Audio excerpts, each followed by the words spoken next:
अंतर्राष्ट्रीय खुशहाली दिवस के अवसर पर आरसीवीपी नरहोना प्रशासन अकादमी में आनंद के आयाम विषय पर राष्ट्रीय संगोष्ठी का आयोजन किया गया।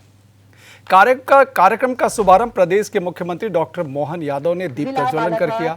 अपने संबोधन में उन्होंने कहा कि खुशहाली केवल व्यक्तिगत अनुभव नहीं बल्कि समाज के समग्र विकास का आधार है। उन्होंने सकारात्मक सोच, संतुलित जीवन शैली और सामाजिक सहभागिता को खुशहाल जीवन के प्रमुख तत्व बताया। संगोष्ठी में विभिन्न क्षेत्रों के विशेषज्ञों और विद्वानों ने आनंद के विभिन्न आयामों पर अपने विचार प्रस्तुत किए।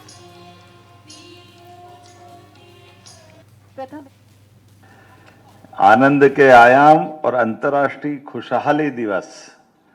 अब ये खुशहाली और आनंद सुख और दुख के बीच में से समझने का, देश का और दुनिया के बीच का जो अंतर है, ये बड़ा सरल भी है लेकिन भारी कठिन भी है।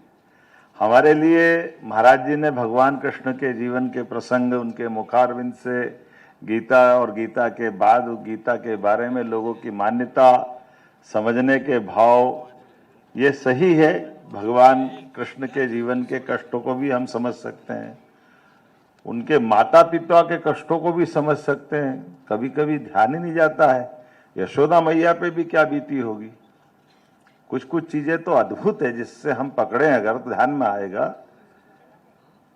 नंद बाबा और यशोदा मैया वो तो अपने गोकुल में है, उनको तो कोई कष्ट नहीं है, लेकिन मित्र का परिवार कष्ट में है।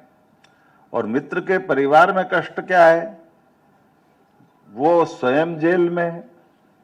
एक बच्चा पैदा हो जाए और पैदा होते ही उसको पैदा होने के साथ कंस हाथ में लेकर के नारियल की तरह खंबे पे फोड़ करके विभत्स तरीके से उसकी हत्या करता है।